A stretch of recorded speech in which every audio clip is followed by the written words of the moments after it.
আসসালামু আলাইকুম, কেমন আছেন সবাই? আশা করি সবাই ভালো আছেন। তো জীবন থেকে নেওয়া এপিসোডে আপনাদেরকে স্বাগতম। প্রায় 2 বছর আগে আমি জীবন থেকে নেওয়া এপিসোডটা শুরু করেছিলাম, কিন্তু কাজ আর ব্যস্ততার কারণে সেটার কন্টিনিউ করতে পারিনি। তো আমি আবার যাচ্ছি এপিসোডটা আবারও শুরু করার জন্য। এই এপিসোডে সাধারণত আমরা বাস্তব জীবনের সত্য ঘটনাগুলো উপস্থাপন করে থাকি। এই ঘটনাগুলো আপনাদের জীবনের গল্প, আপনারা আমাদের পাঠিয়ে দেন আর আমরা সেটা সবার মাঝে শেয়ার করে থাকি।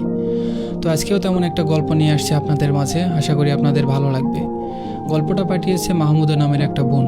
ভিডিওটা শুরু করার আগে একটা কথা বলে নেই, আপনি যদি আমার চ্যানেলে নতুন হয়ে থাকেন অবশ্যই চ্যানেলটা সাবস্ক্রাইব করবেন, আর যদি পেজে নতুন হয়ে থাকেন অবশ্যই পেজটা ফলো করে দিবেন। তো চলুন বেশি কথা না বাড়িয়ে গল্পটা শুরু করা যাক। আমি মাহমুদা। 2015 সালে আমার বাবা মারা যায়। আমরা 3 বোন, কোনো ভাই নেই। বড় বোন ঢাকা কলেজে পড়াশোনা করে, ছোট বোন কওমি মাদ্রাসায় পড়ে, তাই সে ওই মাদ্রাসাতেই থাকে। বাড়িতে শুধু আমি আর আম্মু থাকতাম। একদিন আমার খালাতো বোনের হাজবেন্ডের বাড়িতে গিয়েছিলাম। ওখানে ওর সাথে আমার প্রথম দেখা হয়। ওর নাম সজীব, সম্পর্কে বোনের চাচাতো দেবর। 2020 সালের মে মাস ছিল। 5 দিন ছিলাম বোনের বাড়িতে। আমাকে অনেক ইমপ্রেস করার চেষ্টা করেছে। তখন আমি এসএসসি এক্সাম দিয়েছিলাম, কিন্তু রেজাল্ট দেয়নি তখনও। 5 দিন পর যখন বাড়িতে আসলাম, রাতে কল দিয়ে বলে যে ও আমাকে নাকি অনেক পছন্দ করে। আমার ওকে অনেক ভালো লেগেছিল, তাই আমিও বললাম যে আমিও আপনাকে পছন্দ করি। এরপর থেকে আমাদের রিলেশনটা শুরু হয়। জীবনের প্রথম ভালোবাসা ছিল ও আমার। রিলেশনে যাওয়ার পর আমার মনে হতো আমার জীবনের সবচাইতে সুন্দর দিনগুলো কাটাচ্ছে এখন। তখন আমি কোনো ফোন ব্যবহার করতাম না। বাড়িতে একটা বাটন ফোন ছিল, ওই ফোন দিয়ে কথা বলতাম। সন্ধ্যায় কল দিত, সকালে কথা শেষ করতাম।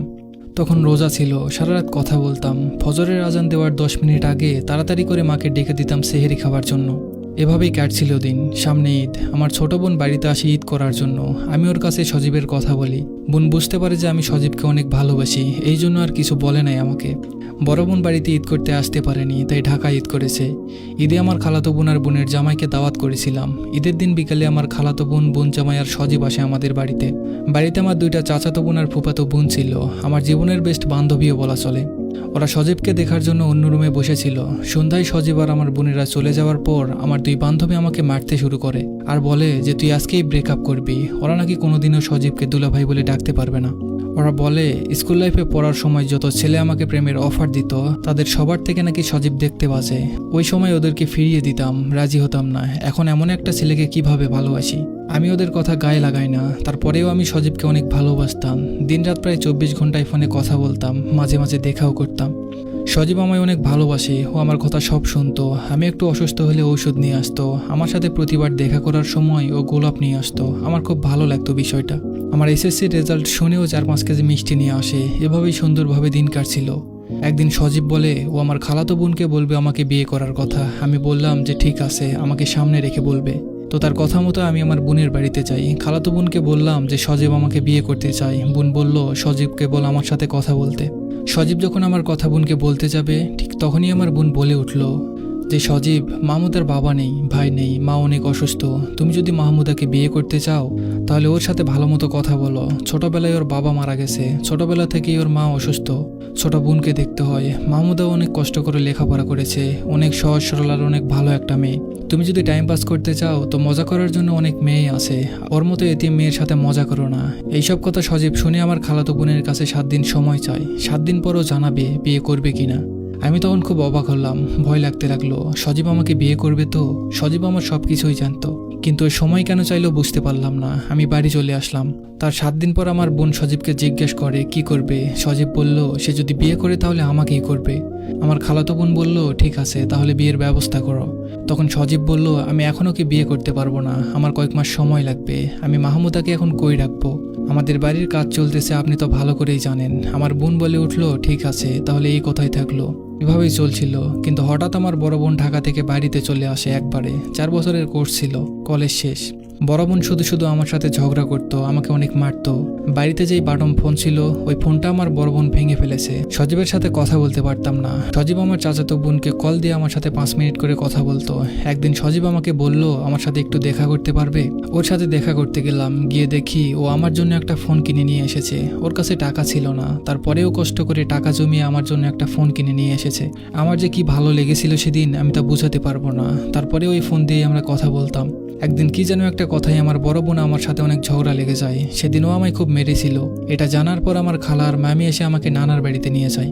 সজীবের সাথে কথা বলা বন্ধ হয়ে যায় আমার। সজীব আমার চাচাতো বোনকে ফোন দিয়ে জিজ্ঞেস করে যে আমি কোথায়। ও বলে নানা বাড়িতে। সজীব নাম্বার চাইলেও নাম্বার দিতে পারে না, কারণ আমার নানা বাড়ির নাম্বার ওর কাছে ছিল না। সজীব নাম্বার জোগাড় করে আমার মামির ফোনে ফোন দিয়ে আমার সাথে কথা বলে। কিভাবে নাম্বার পেয়েছিল জানি না। আমার মামা খালারা ঠিক করে আমাকে বিয়ে দিয়ে দিবে। তখন আমি সজীবকে সব কথা বললাম তোমাকে ছাড়া আমি বাঁচবো না, তুমি কিছু একটা করো। পরে সজীব তার বড় বোনকে আর তার বন্ধুকে পাঠায়। এর পরের দিন সজীবের মা, ছোট বোন, বড় বোন সহ অনেকেই আসে। যাওয়ার সময় আমাদের গ্রামে অনেক মানুষের কাছে জিজ্ঞেস করে আমার কথা। সবাই রাজি থাকলেও সজীবের বাবা বিয়েতে রাজি হয়নি, কারণ আমার বাবা নেই, ভাই নেই, মা অসুস্থ। সজীব পরিবারের একমাত্র ছেলে, এমন বাড়িতে কিভাবে তার বাবা ছেলের বিয়ে দিবে। সজীব শেষবারের মতো আমাকে দেখতে আসে আর বলে যে ফ্যামিলিতে রাজি হয় না, আমি যেন ওকে মাফ করে দেই, ও নাকি ওর ফ্যামিলির বিরুদ্ধে যেতে পারবে না।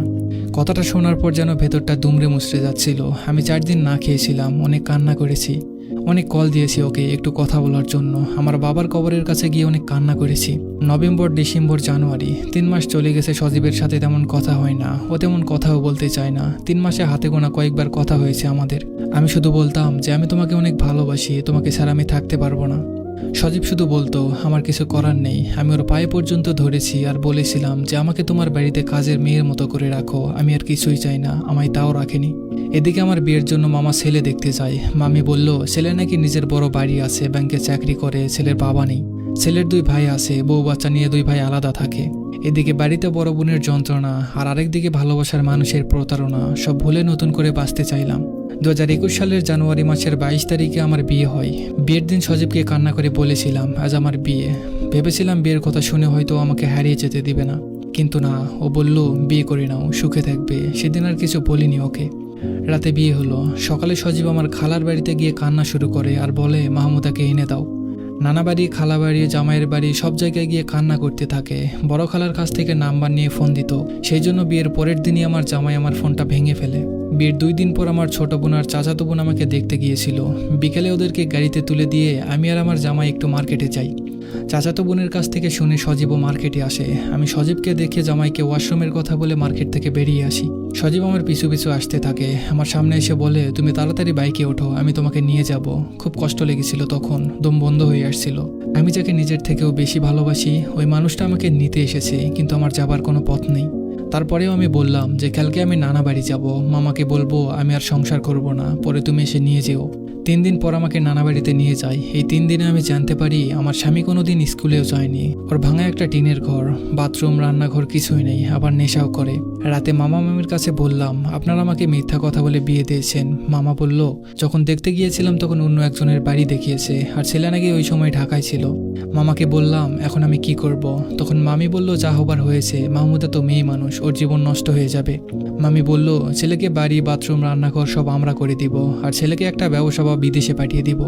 যা যা লাগবে সব আমরা করে দিব। বিয়ে হয়ে গেছে, কিছু করার নেই এখন। আমি সজীবকে বললাম তুমি আমাকে নিয়ে যাও। ও বলল কিছুদিন ওখানে থাকো, তাছাড়া আমার খালাতো ভাই নাকি ওকে মারার হুমকি দিয়েছে। পরিবেশটা একটু ঠান্ডা হলে নাকি আমাকে নিয়ে যাবে। কিন্তু 7 ফেব্রুয়ারি আমাকে অবাক করে দিয়ে সজীব অন্য একটা মেয়েকে বিয়ে করে নেয়। সব স্বপ্ন মাটি দিয়ে আবারও শ্বশুর বাড়িতে গেলাম। কিন্তু যেদিন ওরা শুনেছে ছেলেকে সব কিছু করে দিবে, সেদিন থেকে তাদের একটাই কথা, কবে বাড়ি করে দিবে, কবে ফার্নিচার দিবে, কবে ছেলেকে একটা কিছু করে দিবে। এই জন্য আমার শাশুড়ি আর তার মেয়ে আমাকে অনেক কথা শোনাতো, আর কিছু হলেই খালাম আমাকে বিচার দিত। আর আমার স্বামী আমাকে কথায় কথায় সজীবের খোঁটা দিত। একদিন তো আমার ননদ আমাকে মারতেও এসেছিল। আমার জামাই ঢাকা ওয়ার্কশপের দোকানে কাজ করত, তাই ঢাকায় থাকতো। তাই আমার শাশুড়ি আমাকে বাবার বাড়িতে থাকতে বলতো, তাই আমি আমার বাবার বাড়িতেই বেশি থাকতাম। এভাবেই চলতে থাকলো আমার দিন। 3 মাস হয়ে গেল, কিন্তু আমার মামা বাড়ি থেকে কিছুই দিল না। তাই আমার শাশুড়ি আর ননদ আমার উপর অত্যাচার করতে থাকে, আর অবশেষে আমাকে বাড়ি থেকে বের করে দিল। 6 মাস বাবার বাড়িতে থাকলাম, কিন্তু এই 6 মাসে আমার শাশুড়ি আর স্বামী কোনো যোগাযোগ করেনি আমার সাথে। অবশেষে নভেম্বরের 1 তারিখে আমার ডিভোর্স হয়। ডিভোর্সের কথা শুনে সজীবের বউকে নিয়ে আমাদের বাসায় আসে, আর আমায় দেখিয়ে দেখিয়ে ওর বউকে খাইয়ে দেয়। শুনেছি সজীবের একটা মেয়ে হয়েছে, স্ত্রী সন্তান নিয়ে অনেক সুখেই আছে। এখন 2024 সালটা প্রায় শেষের দিকে। আমার জীবনটাও যদি এই সালটার মতো শেষ হয়ে যেত, তাহলে হয়তো এই দম বন্ধ হয়ে যাওয়ার মতো কষ্ট থেকে মুক্তি পেতাম। এখনও রাতে ঘুমাতে পারি না, চোখের জলে বালিশ ভেজানো ছাড়া আর কিছু করার নেই আমার। জীবনে কি পেলাম? না পেলাম ভালোবাসার মানুষকে, আর না পেলাম নিজের স্বামী সংসারকে। এত ছোট্ট একটা জীবনে এত কষ্ট আমি কিভাবে সহ্য করব? শুধুমাত্র আমার মায়ের মুখের দিকে তাকিয়ে এখনো বেঁচে আছি। আমি ছাড়া মাকে যে আর কেউ দেখবে না। আমি সব সময় আল্লাহর কাছে দোয়া করি আমার মা মারা যাবার পর যেন আমি মারা যাই, আমি ছাড়া আমার মায়ের যে আর কেউ নেই। সবাই আমার জন্য দোয়া করবেন। কথায় আছে না, জীবন যেখানে যেমন, কোথাও খুব সুখের আবার কোথাও খুব কষ্টের। তো এই ছিল আজকে আমাদের গল্প। আশা করি আপনাদের গল্পটা ভালো লেগেছে। আর চাইলে আপনারাও আপনাদের জীবনের গল্প আমাদের পাঠিয়ে দিতে পারেন। আমরা চেষ্টা করব সেটা সবার মাঝে শেয়ার করার জন্য। তো আপনি যদি এই ভিডিওটা ইউটিউব থেকে দেখে থাকেন তাহলে অবশ্যই আমাদের ইমেল করতে পারেন। আমাদের ইমেল অ্যাড্রেসটা হচ্ছে sohanofficial111@gmail.com। আর যদি ফেসবুক থেকে ভিডিওটা দেখে থাকেন তাহলে অবশ্যই পেজটা ফলো করে দিবেন আর মেসেজে আপনাদের গল্পটা লিখে পাঠাবেন। তো সবাই ভালো থাকবেন, সুস্থ থাকবেন। ধন্যবাদ সবাইকে।